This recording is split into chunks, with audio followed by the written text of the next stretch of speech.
এই কাবার নিদর্শনের মধ্যে 8 নম্বর নিদর্শন হলো আরেকটা মুলতাজাম। মুলতাজাম কি? আব্দুল্লাহ ইবনে আব্বাস রাদিয়াল্লাহু তাআলা আনহু বলেন, বাইহাকি শরীফের হাদিস, মা বাইনাল বাবি ওয়াল হাজারিল আসওয়াদি ইউদআ আল মুলতাজাম। হাজরে আসওয়াদ আর হলো কাবার দরজা, এই দুইটার মাঝখানে যেই জায়গাটা আছে সেই জায়গাটার নাম মুলতাজাম। হাজরে আসওয়াদ আর কাবার দরজা, আমরা যারা উমরা বা হজ করতে গিয়েছি তারা দেখি যে হাজরে আসওয়াদ আর কাবার দরজা হলো মাকাম ইব্রাহিম বরাবর, এই মাঝখানে যেই জায়গাটা আছে সেই জায়গাটা হলো মুলতাজাম। আব্দুল্লাহ ইবনে আব্বাস রাদিয়াল্লাহু তাআলা আনহু বলেন, লা ইয়ালজামু মা বাইনাহুমা আহাদুন ওয়া ইয়াসআলুল্লাহা তাআলা শাইআন ইল্লা আতাহু। এই মুলতাজামে গিয়ে বুকটাকে রসুল লাগাতেন, হাতটাকে এভাবে লাগাতেন, জড়িয়ে ধরতেন। এইভাবে কাউকে যদি জড়িয়ে ধরে যেমনি ভাবে তার হাত বুক সব কিছু তার সাথে লেগে যায়, এই মুলতাজামের সাথে গিয়ে রসুলের অঙ্গ প্রত্যঙ্গ সবগুলো লাগিয়ে দিতেন। এইভাবে মুলতাজামকে রসুল সম্মান করতেন, এই জায়গাটাকে।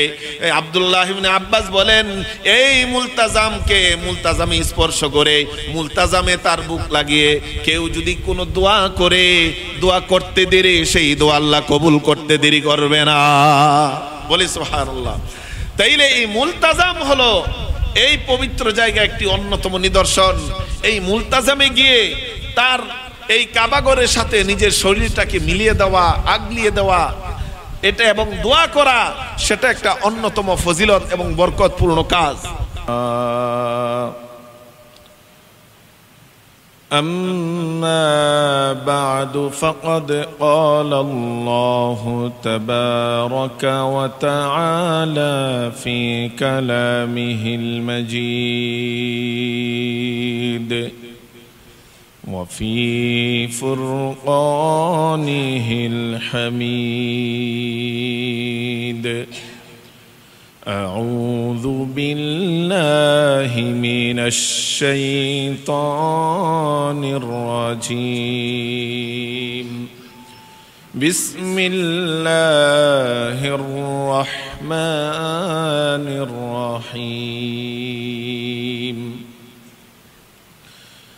إن الصفا والمروة من شعائر الله فمن حج البيت أو اعتمر فلا جناح عليه أن يطوف بهما ومن تطوع خيرا فإن الله شاكر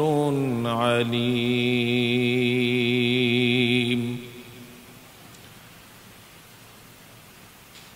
صدق الله مولانا العظيم وصدق رسوله النبي الكريم ونحن على ذلك من الشاهدين والشاكرين والحمد لله رب العالمين. درود شریف پوری. اللهم صل على سيدنا مولانا محمد وعلى آل سيدنا مولانا محمد. اللهم صل على سيدنا مولانا محمد وعلى آل سيدنا مولانا محمد. اللهم صل على محمد وعلى آل محمد كما صليت على إبراهيم وعلى آل إبراهيم إنك حميد مجيد اللهم بارك على محمد وعلى آل محمد كما باركت على إبراهيم وعلى آل إبراهيم إنك حميد مجيد اللهم صل وسلم وبارك عليه উপস্থিত সম্মানিত মুসল্লিয়ানে কেরাম, মুরব্বিয়ানে আযম, মহান রব্বে কারীমের দরবারে অসংখ্য গণিত কৃতজ্ঞতা আর শুকরিয়া জানাই যে রব আমাদেরকে পৃথিবীর সর্বোৎকৃষ্ট স্থানে আসার মতো বসার মতো তৌফিকটুকু দান করেছেন। সেজন্য সকলে কৃতজ্ঞতা আদায় করে মনের গহীন থেকে কালিমাতুশ শুকর একবার পড়ি আলহামদুলিল্লাহ। আমরা প্রত্যেকে অবগত আছি, গত জুমাতে আমরা আলোচনা করেছিলাম সেই কাবা এর বৈশিষ্ট্য, কাবা এর মর্যাদা, কাবা এর বরকত, তাৎপর্য।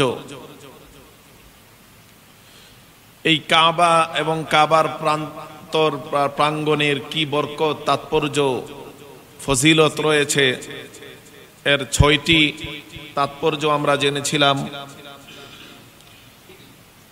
১ নম্বর জেনেছিলাম যে কাবা হলো সবচেয়ে প্রাচীন ঘর, সর্বপ্রথম ঘর, যেটা এই জমিনে আল্লাহ তাআলা ফেরেশতার মাধ্যমে নির্মাণ করিয়েছেন।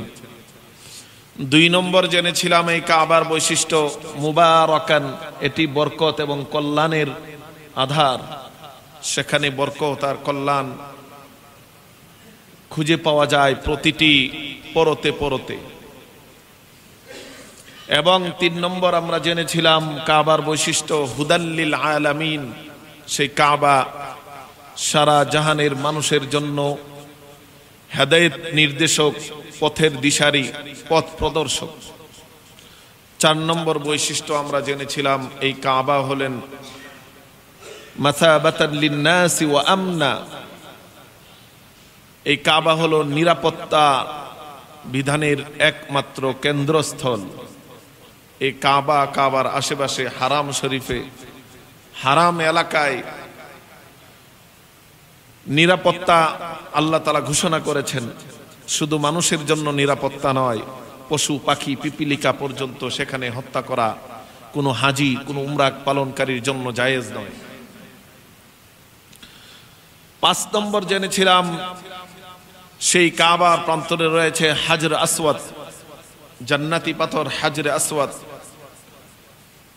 হাজরে আসওয়াদ মানে কালো পাথর। মূলত এই পাথরটি নাজিল হয়েছিল দুধের চেয়ে সাদা হয়ে আসমান থেকে আদম আলাইহিস সালাতু ওয়াস সালামের সাথে। আদম আলাইহিস সালাতু ওয়াস সালাম ওনার সাথে ৩টি জিনিস নিয়ে পৃথিবীতে আগমন করেছিলেন। এর একটি হলো এই হাজরে আসওয়াদ। রাসূল বলেন কান আশাদ্দু বায়াদাম মিনাল লাবিন, দুধের চেয়ে সাদা ছিল। ফাসাওয়াদাতহু খাতায়া বনি আদম, বনি আদমের গুনাহ এই পাথরকে কালো করে দিয়েছে। বনি আদমের চুম্বন স্পর্শ গুনাহ এটা চুষে নিয়েছে, নিতে নিতে সেটা কালো হয়ে গেছে। বলি সুবহানাল্লাহ। ৬ নম্বর জেনেছিলাম এই আদম আলাইহিস সালাতু ওয়াস সালাম যে ৩টা জিনিস এনেছিলেন, একটা হলো হাজর আসওয়াদ, ২ নম্বর ছিল মুসা আলাইহিস সালাতু ওয়াস সালামের লাঠি। মুসা আলাইহিস সালাতু ওয়াস সালামের যে লাঠিটা, এটা ১০ হাত ছিল, সেটা আদম আলাইহিস সালাতু ওয়াস সালাম নিয়ে এসেছিলেন। ৩ নম্বর উনি লোহা নিয়ে পৃথিবীতে আগমন করেছিলেন। যাই হোক, এটা ছিল ৫ নম্বর নিদর্শন বৈশিষ্ট্য। ৬ নম্বর কাবার বৈশিষ্ট্য হলো সেখানে রয়েছে আরো কিছু স্পষ্ট নিদর্শন। এর অন্যতম হলো মাকাম ইব্রাহিম, ইব্রাহিম আলাইহিস সালাতু ওয়াস সালামের পদচিহ্ন বিশিষ্ট সেই জান্নাতি পাথর। পবিত্র কোরআনে সূরাত আলে ইমরানের ৯৭ নম্বরে আয়াতে আল্লাহ তাআলা বলেছেন ফিহি আয়াতুম বাইয়িনাতুম মাকাম ইব্রাহিম। তথায় অর্থাৎ কাবার প্রান্তরে স্পষ্ট কিছু নিদর্শন রয়েছে। এই নিদর্শনগুলোর মধ্যে একটি হলো মাকাম ইব্রাহিম। অর্থাৎ মাকাম ইব্রাহিম আল্লাহর একটি পক্ষ থেকে কুদরতি জীবন্ত নিদর্শন, জান্নাতি নিদর্শন। এই দুনিয়ার চোখে পৃথিবীতে থেকে যদি জান্নাতের কোনো নিদর্শন দেখতে হয়, সেটা মাকাম ইব্রাহিমকে দেখতে হবে, সেটা হাজরে আসওয়াদকে দেখতে হবে। তো সেই মাকাম ইব্রাহিম এমন এক বরকতপূর্ণ পাথর, সেটাকে যেখানে আবদ্ধ করে রাখা হয়েছে, সেই পাথরকে সামনে রেখে নামাজ পড়ার জন্য আল্লাহ তাআলা কোরআনে কারিমে সূরাত বাকারার 125 নম্বর আয়াতে নির্দেশ দিয়েছেন। আল্লাহ তাআলা বলেন, ওয়াত্তাখিযু মিন মাকামি ইব্রাহিম মুসাল্লা, এই মাকামে ইব্রাহিমকে তোমরা নামাজের স্থান বানাও, মাকাম ইব্রাহিমকে সামনে রেখে তোমরা নামাজ পড়ো। এজন্য প্রত্যেক উমরা পালনকারী, প্রত্যেক হাজিদের জন্য মাকাম ইব্রাহিমকে সামনে রেখে বাইতুল্লাহ মুখী হয়ে 2 রাকাত তাওয়াফের নামাজ পড়া আল্লাহ ওয়াজিব করে দিয়েছে।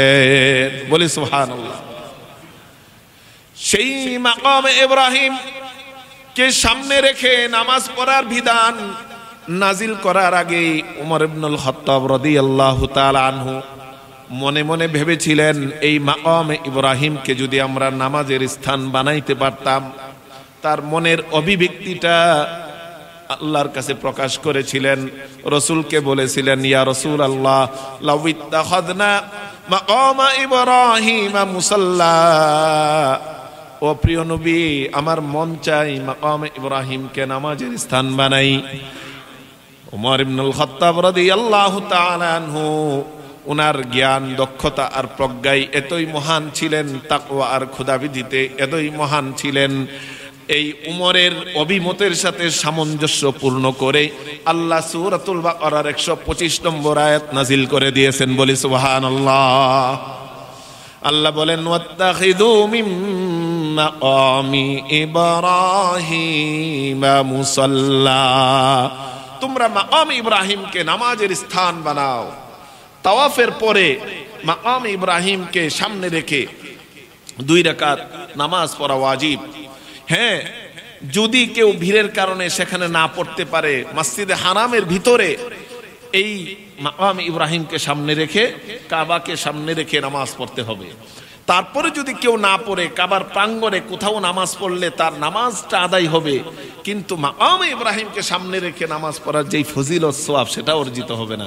বলি সুবহানাল্লাহ। এই বলছিলাম 6 নম্বর নিদর্শন এই মাকাম ইব্রাহিম। মাকাম ইব্রাহিমকে সামনে রেখে নামাজ পড়ার তামান্না ছিল, আশা ছিল উমর ইবনুল খাত্তাব রাদিয়াল্লাহু তাআলা আনহু। উমর ইবনুল খাত্তাব রাদিয়াল্লাহু তাআলা আনহু এর অভিমতের সাথে সামঞ্জস্যপূর্ণ হয়ে আল্লাহ ওহী নাজিল করেছেন। শুধু কি এই একটি জায়গায় উমর ইবনুল খাত্তাব এর অভিমতের সাথে সামঞ্জস্য রেখে ওহী নাজিল হয়েছে বলে না, এমন একজন মহান প্রাজ্ঞ, বিজ্ঞ, অভিজ্ঞ, দক্ষ, জ্ঞান গরিমায় অনন্য একজন সাহাবী ছিলেন, যে উনার অভিমত আর আশা আর তামান্নার সাথে মিল রেখে পবিত্র কোরআনের প্রায় 20টি আয়াত নাজিল হয়েছে। বলি সুবহানাল্লাহ। তো এর মধ্যে এটি একটি আরেকটি হলো উমর ইবনুল খাত্তাবের অভিমতের সাথে সামঞ্জস্য রেখে যে আয়াত নাজিল হয়েছে, আরেকটি হলো পর্দার বিধান, পর্দার আয়াত, যে রাসূলের বিবিরা যেন পর্দা করে, পর্দার বিধান যদি নাজিল হতো মনে হয় ভালো হতো। এই অভিমত যখন ব্যক্ত করলেন উমর ইবনুল খাত্তাব, এরপরেই পর্দার আয়াত নাজিল হয়ে গেছে। বলি সুবহানাল্লাহ। এমনি ভাবে যখন মদ হারাম ছিল, মদের ব্যাপারে প্রথম আয়াত নাজিল হয়েছে যে ইয়া রাসূলুল্লাহ ইয়াসআলুনাকা আনিল খামরি ওয়াল মাইসির কুল ফীহিমা ইসমুন কাবীর ওয়া মানাফিউ লিন-নাস, মদের সম্পর্কে আপনাকে জিজ্ঞেস করলে বলে দেন, মদে আছে উপকারিতা এবং মানুষের জন্য উপকারিতা আছে, কিন্তু মহা গুনাহ আছে, বড় পাপ আছে, তবে উপকারিতা থেকে পাপ অনেক বেশি। এই আয়াত নাজিল করে মানুষকে মদ থেকে বিরত রাখার চেষ্টা করা হয়েছে, একবারেই মদ হারাম করে নাই। দ্বিতীয় আয়াত নাজিল হয়েছে লা তাকরাবুস সালাতা ওয়া আনতুম সুকারা, যে নামাজ অবস্থায় তোমরা মদ পান করবে না।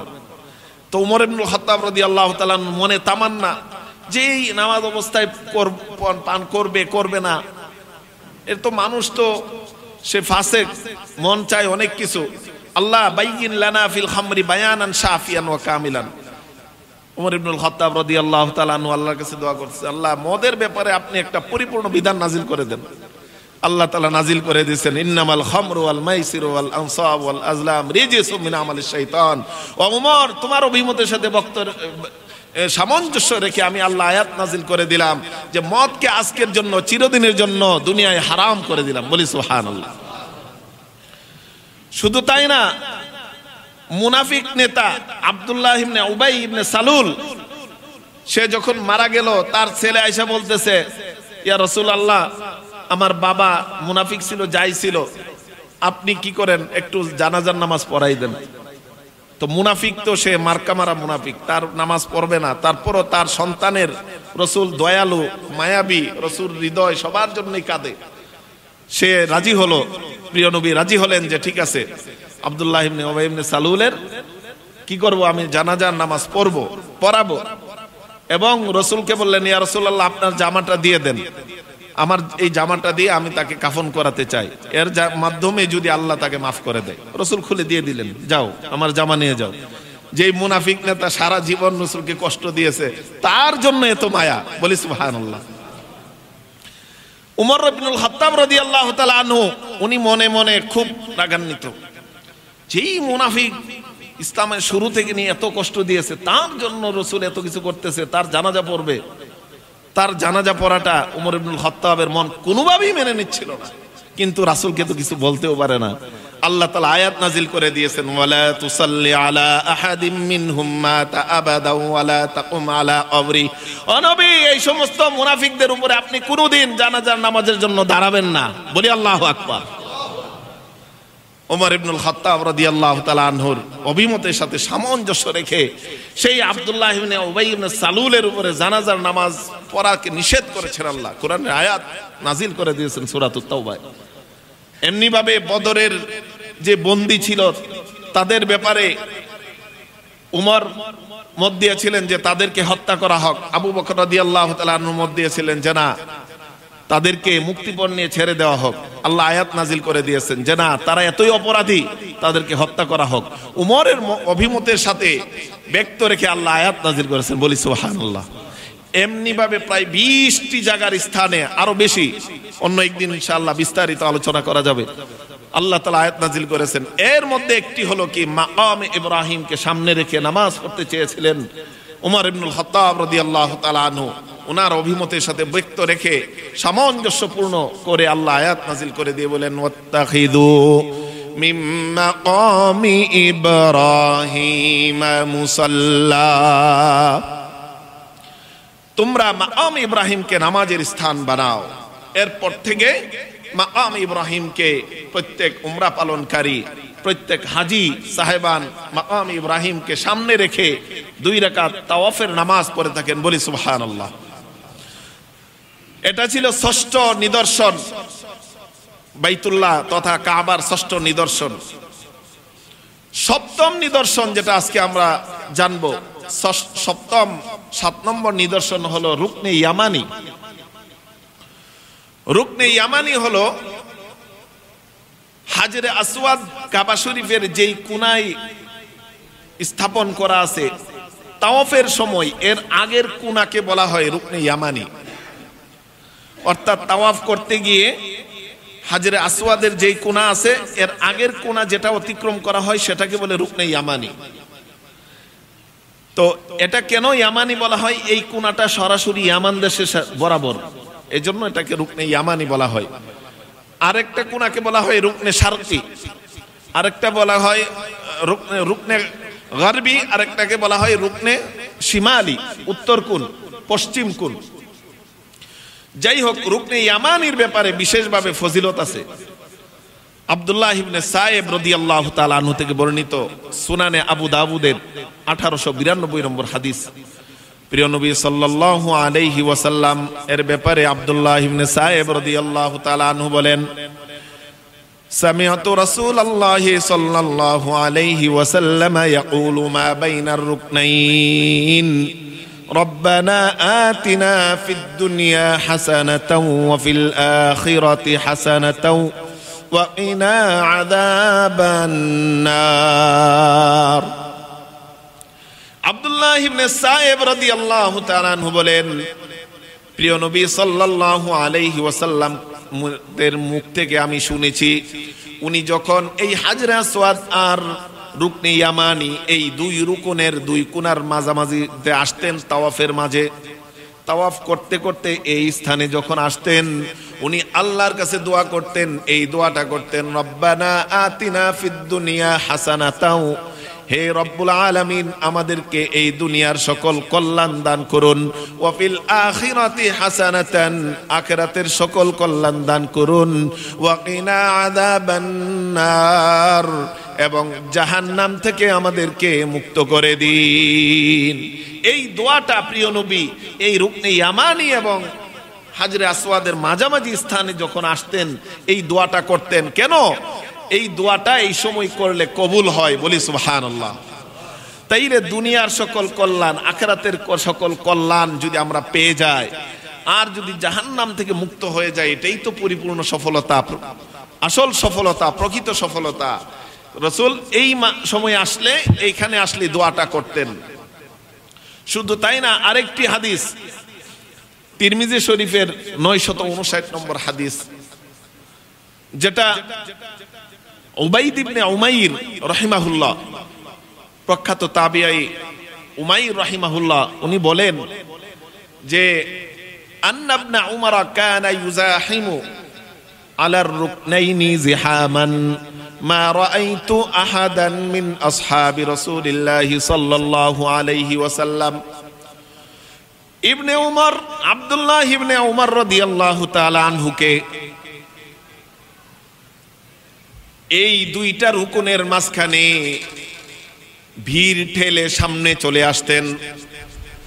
এমনটা করতে অন্য কোন সাহাবীদেরকে দেখি নাই। এটা দেখে উমাইর রাদিয়াল্লাহু রাহিমাহুল্লাহ, উনি আব্দুল্লাহ ইবনে উমর রাদিয়াল্লাহু তাআলা আনহুকে জিজ্ঞেস করলেন, ইয়া আবা আব্দুর রহমান ইন্নাকা তুজাহিমু আলার রুকনাইনি মা রাআইতু আহাদাম মিন আসহাবি রাসূলিল্লাহি সাল্লাল্লাহু আলাইহি ওয়াসাল্লাম। ও আব্দুল্লাহ ইবনে উমর রাদিয়াল্লাহু তাআলা আনহু, আপনি যখন এই রুকনে ইয়ামানি এবং হাজরে আসওয়াদের মাঝামাঝি আসেন, তখন আপনি ভিড় ঠেলে এর কাছাকাছি চলে আসেন। এর কারণ কি? এটা করতে আমি অন্য কোনো সাহাবীকে দেখি নাই। এর কারণ কি আপনি আমাদেরকে যদি বর্ণনা করতেন। তখন আব্দুল্লাহ ইবনে উমর রাদিয়াল্লাহু তাআলা আনহু বলেন, সামিআতুহু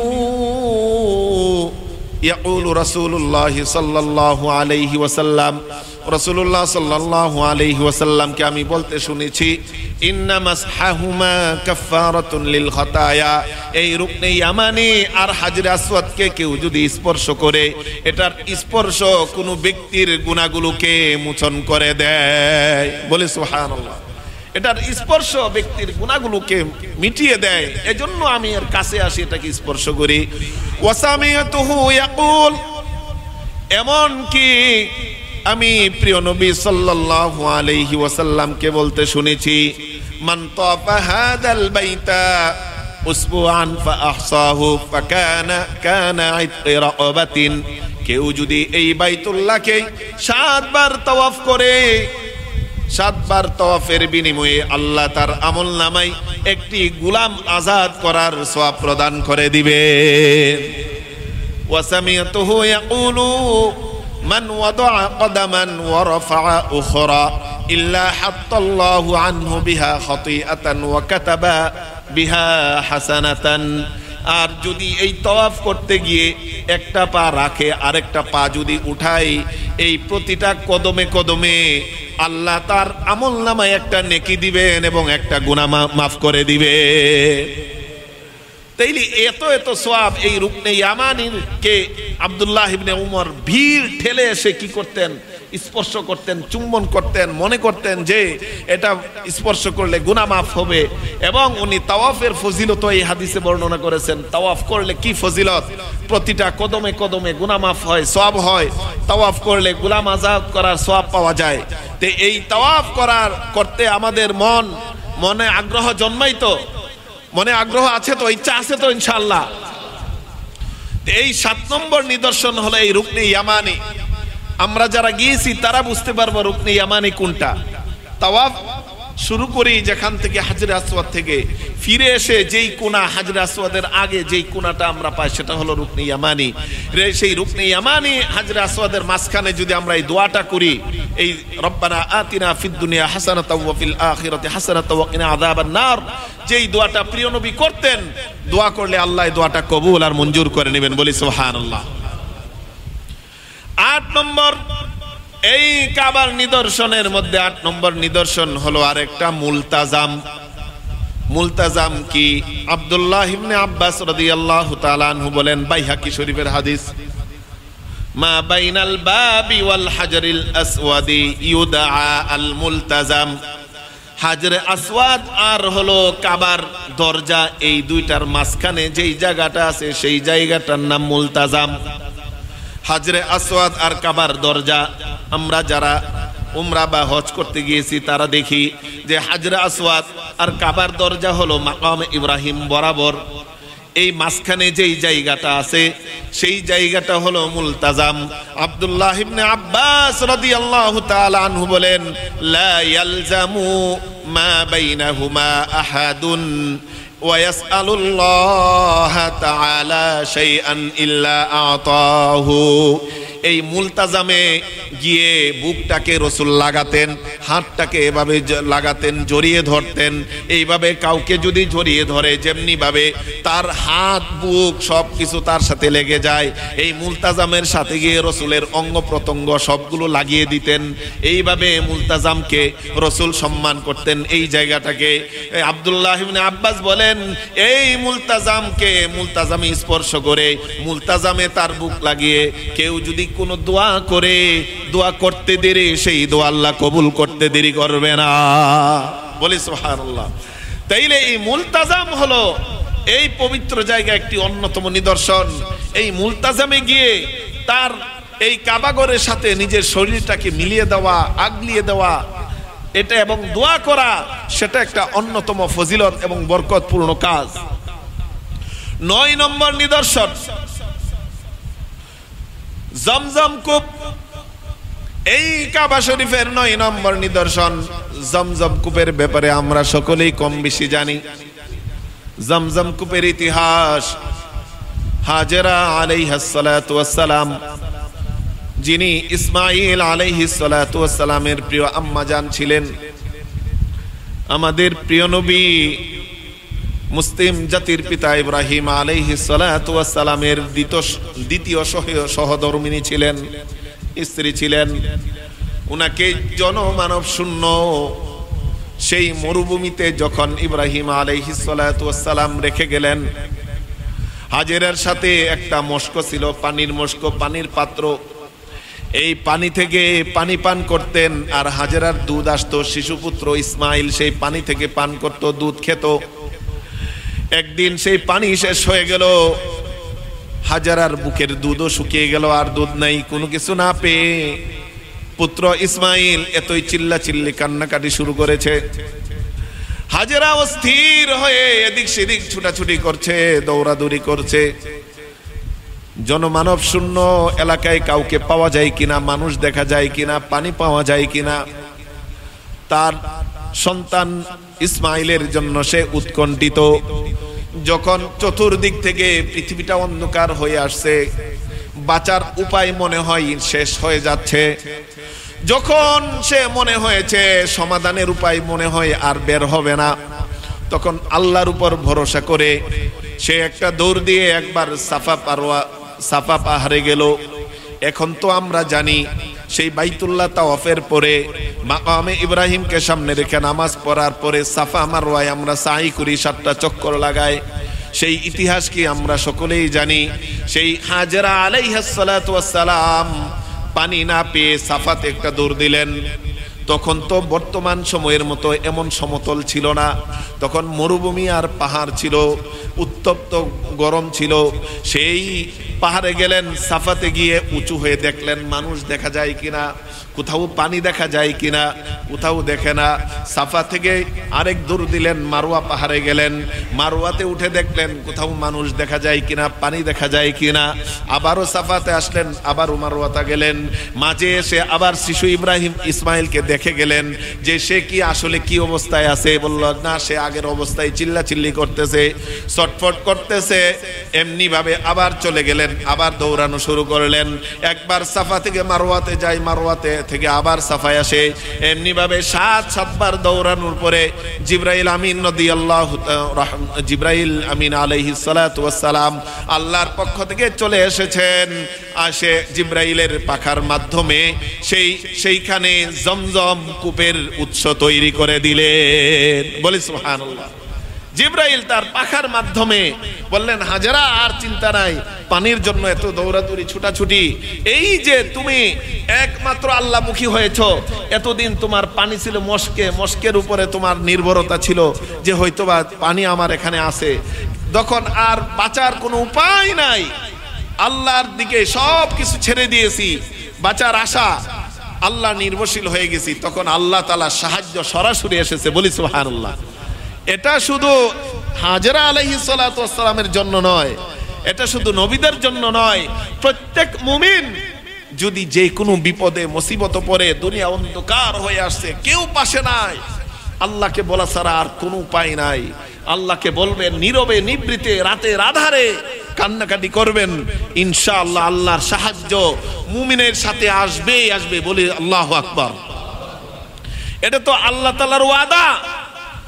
ইব্রাহিমকে যখন সেই অগ্নিকুণ্ডে নিক্ষেপ করা হলো, ইব্রাহিম আলাইহিস সালাতু ওয়াস সালাম জিবরাইলের মুখাপেক্ষী হন নাই, এসেছিলেন জিবরাইল বাঁচাতে, বলে না। সেই রব্বুল আলামিন দেখতেছে, আল্লাহ নির্দেশ দিলেন কুনি বারদান ওয়া সালামান আলা ইব্রাহিম, ও আগুন ভাবে ইব্রাহিমকে আল্লাহ তাআলা বাঁচিয়েছেন। আল্লাহ তাআলা কোরআনে সকল মুমিনের জন্য কিয়ামত পর্যন্ত সকল মুমিনের জন্য ওয়াদা করে দিয়েছেন, ওয়া কাযালিকা নুজিল মুমিনিন।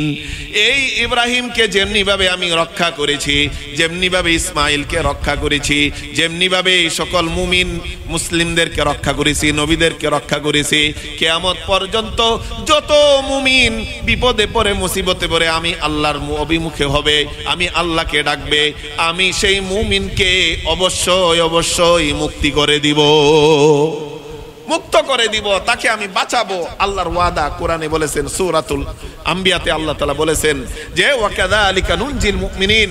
যেমনি ভাবে হাজরা আলাইহিস সালাতু ওয়াস সালামের এই উৎকণ্ঠা, তার পুত্র এই ইসমাইলের মৃত্যুর ভয় নিয়ে যখন আল্লাহর অভিমুখী হয়েছেন, সেই জমজম কূপের পানি আল্লাহ তাআলা দিয়ে দিয়েছেন, ইব্রাহিম জিবরাইল আমিনকে পাঠিয়ে দিয়েছেন। এমনি ভাবে আমাদের জন্য শিক্ষণীয় হলো, আমরাও যদি আল্লাহমুখী হয়, আল্লাহর সাহায্য আমার সাথে আছে। বলি আল্লাহু আকবার।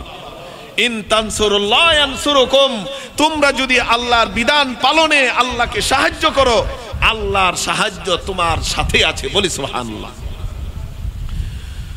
এজন্য 9 নম্বর নিদর্শন হলো এই জমজম কূপ। এই পানি এমন পানি, বর্তমানে সেই মাতফের নিচে আন্ডারগ্রাউন্ডে ব্যবস্থা আছে, সেখানে সাধারণত কেউ যেতে পারে না, কর্তৃপক্ষ যায় সেখানে।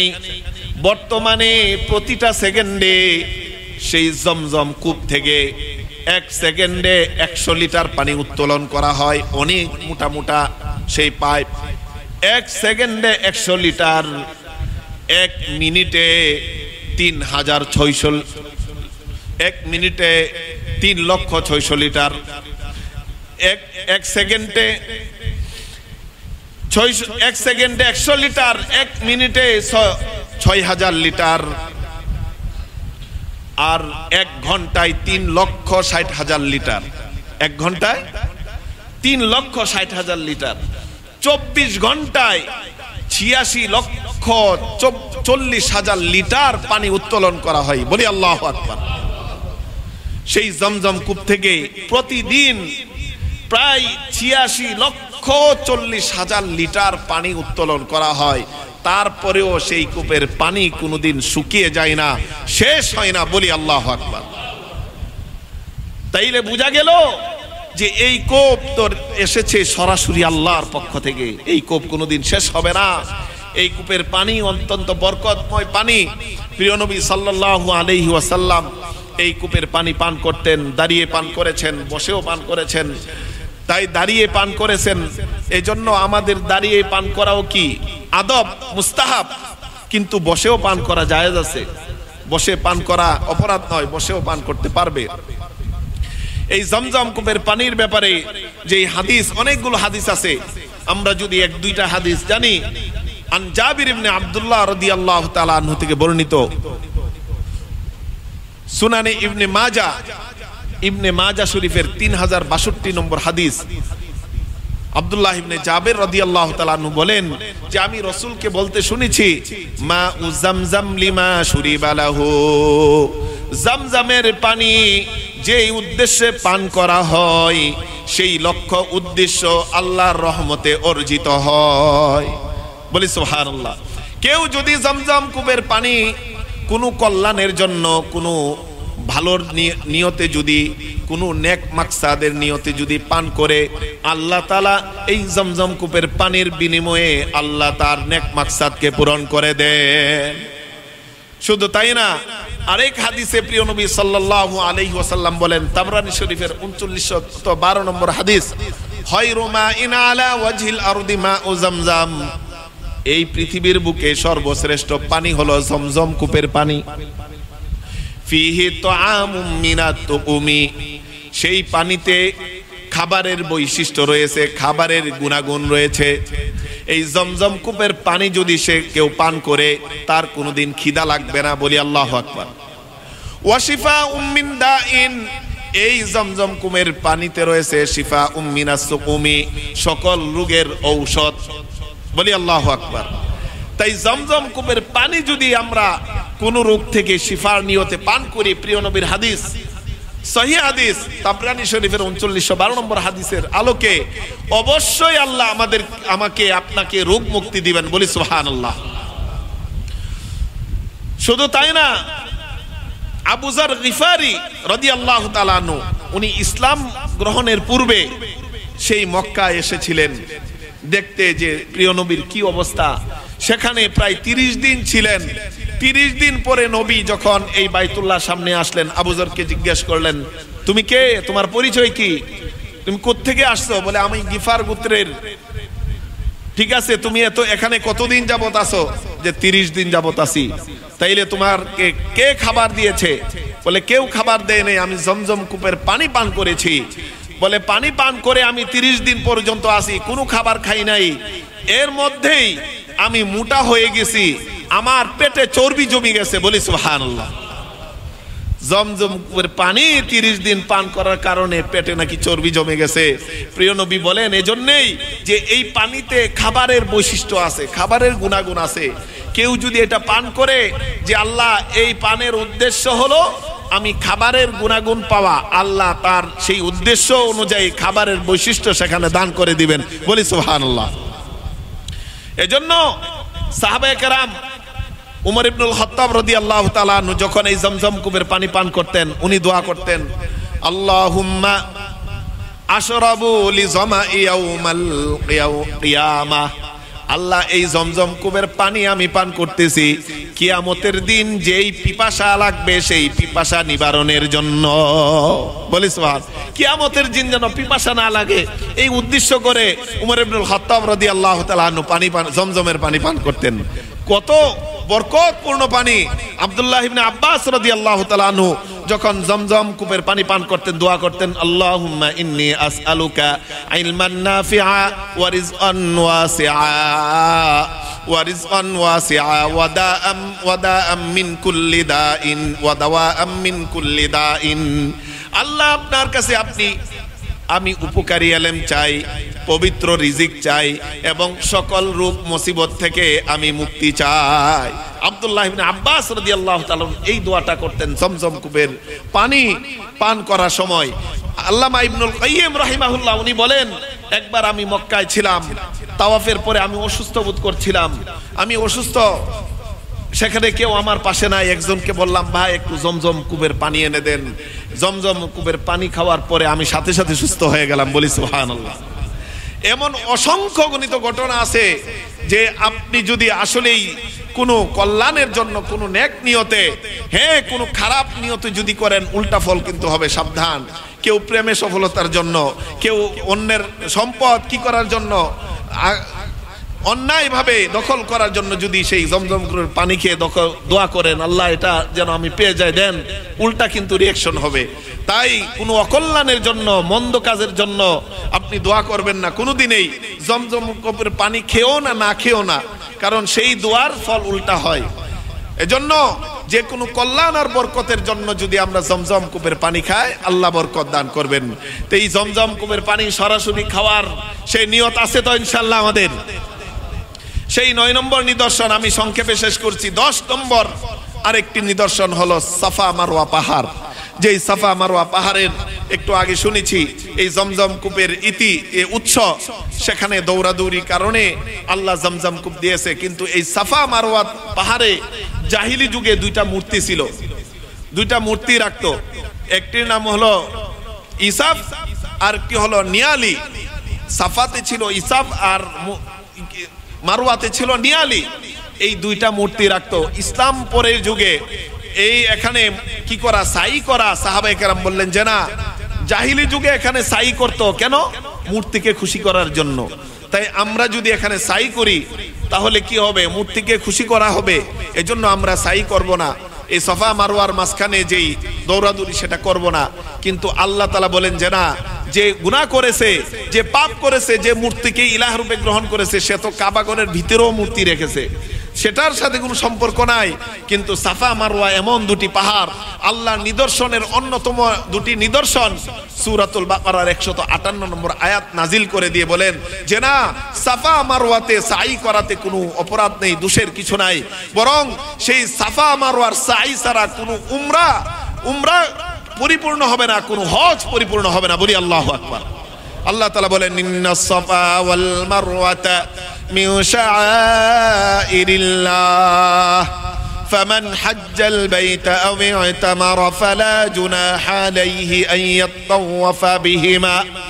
নিশ্চয় সাফা এবং মারওয়া 2টি পাহাড় আল্লাহর বড় বড় নিদর্শনের 2টি অন্যতম নিদর্শন। এই 2 পাহাড়ের মাঝখানে তাওয়াফ করা, সাই করা কোনো দোষের কিছু নাই। বরং কেউ যদি কল্যাণের উদ্দেশ্যে দৌড়াদৌড়ি করে, আল্লাহ তাকে কল্যাণ দান করে দিবেন। বলে আল্লাহু আকবার। তো এই জন্য এই সাফা মারওয়া পাহাড়, যদি এখন সাফা মারওয়া পাহাড়ের একটু অংশ অবশিষ্ট রেখেছে, সেটা পাথর, আমরা যারা গিয়েছি দেখেছি, কিন্তু সেটা তো তখন ছিল পাহাড়, এখন সেটাকে পরিবেষ্টিত করে একটু নিদর্শন রাখা হয়েছে। তো প্রিয় নবী সাল্লাল্লাহু আলাইহি ওয়াসাল্লাম এই সাফা থেকে সাই শুরু করতেন।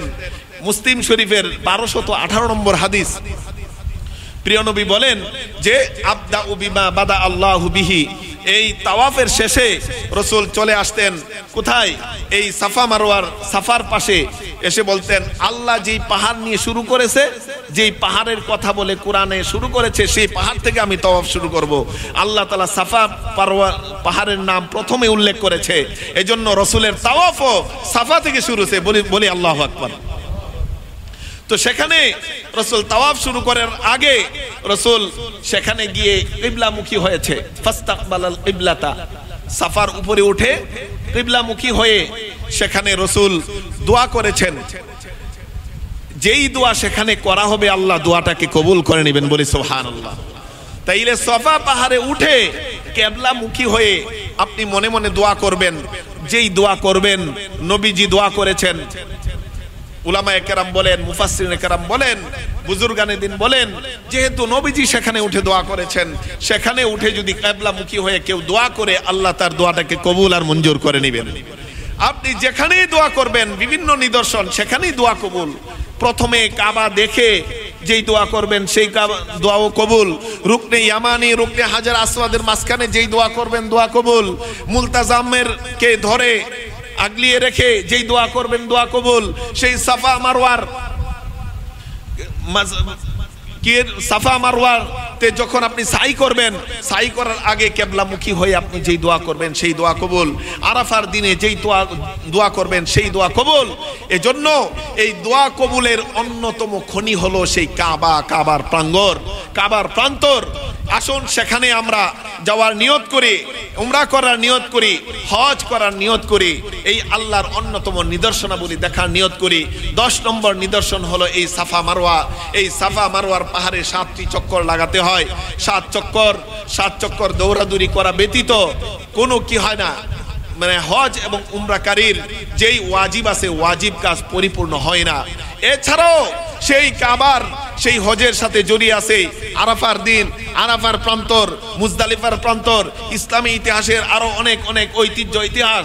আপনি হজ বা উমরায় যদি যান সেগুলো সব কিছু একসাথে বরকত লাভ করতে পারবেন, অর্জন করতে পারবেন। তাই আমাদের অনেকের উপরে হজ ফরজ হয়েছে, এই বছর আমরা যেতে পারি নাই। এখন থেকে নিয়ত করি যে এই কাবার 10 নিদর্শন, অলৌকিক নিদর্শন আমি আবার সংক্ষেপে বলি। 1 নম্বর, এটা হলো সবচেয়ে প্রাচীন গড় এই জমিনে। 2 নম্বর, এটা এখানে বরকতের আধার। 3 নম্বর, এটা বিশ্ববাসীর জন্য হেদায়েতের কেন্দ্র। 4 নম্বর, এটা হলো নিরাপত্তার স্থল। 5 নম্বর, সেখানে রয়েছে মাকামে হাজরে আসওয়াদ, জান্নাতি পাথর, সেখানে রয়েছে মাকামে ইব্রাহিম 6 নম্বর জান্নাতি পাথর। 7 নম্বর, রুকনে ইয়ামানি, সেখানে দোয়া করলে দোয়া কবুল হয়। 8 নম্বর, মুলতাজাম, কাবার দরজা এবং হাজরে আসওয়াদের মাঝখানে যেই জায়গা বিদ্যমান সেখানে কাবার সাথে আগলিয়ে রেখে বুক রেখে দোয়া করলে দোয়া কবুল হয়। 9 নম্বর, জমজম কূপের পানি খেয়ে যদি আমরা কোনো দোয়া করি সেই দোয়াও কবুল হয়। 10 নম্বর, সাফা মারওয়ার সাই, সেই সাই করার আগে কাবামুখী হয়ে যদি কোনো দোয়া করি সেই দোয়াও কবুল হয়। এমনি ভাবে যখন আরাফার ময়দানে যাব, আরাফার দিনে আরাফের দোয়াও আল্লাহ তাআলা কবুল করে নেন। এই নিদর্শনগুলো আরাফা, মুজদালিফা, এছাড়াও আরো বিভিন্ন পর্বত, প্রিয় নবী সাল্লাল্লাহু আলাইহি ওয়াসাল্লাম রওজা মুবারক জিয়ারত এবং সেখানে যে জান্নাতের নিদর্শন, এই প্রিয় নবীর রওজা এবং সেই মসজিদে নববীর যে মিম্বর আছে, প্রিয় নবীর কবর এবং মিম্বরের মাঝখানটা হলো জান্নাতের বাগান। বলি আল্লাহু আকবার। রাসূল মা বাইনা মিম্বারি ওয়া মা বাইনা রাউদাতি রাউদাতুম মিন রিয়াদিল জান্নাহ, মা বাইনা বাইতি ওয়া মিম্বারি রাউদাতুম মিন রিয়াদিল জান্নাহ। আমার ঘর আর এই মসজিদের মিম্বর এর মাঝখানের জায়গাটা হলো জান্নাতের একটি বাগান। তাই দুনিয়ায় থেকে জান্নাতের বাগান দেখতে চলুন, মদিনার পানে চলুন, মক্কার পানে চলুন, জান্নাতি নিদর্শন দেখার জন্য। মন চাই তো ইনশাআল্লাহ, মনে ইচ্ছা আছে তো ইনশাআল্লাহ, আগ্রহ আছে তো ইনশাআল্লাহ। আগ্রহ যদি না থাকে আগ্রহ তৈরি করতে হবে, কারণ আগ্রহ যদি না থাকে বুঝতে হবে আমি এখনো পরিপূর্ণ মুমিনই হতে পারি নাই। আল্লাহর কাছে দোয়া করতে হবে, কান্নাকাটি করতে হবে, আল্লাহ আমাকে তৌফিক দিন, হজের তৌফিক দিন, উমরার তৌফিক দিন। হজের তৌফিক হয় নাই, উমরার তৌফিক হয়েছে, তাদের উমরাতে চলে যান। যদি সম্ভব হয় ইনশাআল্লাহ এই হজের পরে, কুরবানির পরে ইনশাআল্লাহ একটি আপনাদের মধ্য থেকে একটি কাফেলা নিয়ে ইনশাআল্লাহ আমরা উমরা করতে যেতে চাই। রাজি আছেন তো ইনশাআল্লাহ? এখন থেকে নিয়ত করেন ইনশাআল্লাহ হজের পরে একটা কাফেলা এই মসজিদে আবু বকর সিদ্দিক রাদিয়াল্লাহু তাআলা জামে মসজিদ থেকে একটা কাফেলা উমরার জন্য যাবে ইনশাআল্লাহ। এই নিয়ত করেন কারা কারা যাবেন, কারা কারা এই আল্লাহর সরাসরি জান্নাতি নিদর্শন, এই জান্নাতি বাগান দেখতে কারা প্রস্তুত, মনে মনে ইরাদা পোষণ করেন, প্রতিজ্ঞাবদ্ধ হন, আল্লাহ আপনাকে তৌফিক দিবেন। আল্লাহ তাআলা আমাদেরকে এই নিদর্শনগুলো নিজ চোখে দেখে এই বাইতুল্লাহর সামনে লাব্বাইক লাব্বাইক বলে প্রিয় নবীর রওজা মুবারকের সামনে আসসালাতু ওয়াসসালামু আলাইকা ইয়া রাসূলুল্লাহ, আসসালাতু ওয়াসসালামু আলাইকা ইয়া হাবিবাল্লাহ বলে দরুদ ও সালাম পেশ করে যেন আমরা কবরে যেতে পারি। আল্লাহ তাআলা সকলকে কবুল করে নিন, সকলকে তৌফিক দান করে দিন। ওয়া আখির দাওয়ানা আনিল হামদুলিল্লাহি রাব্বিল আলামিন। গত জুমায়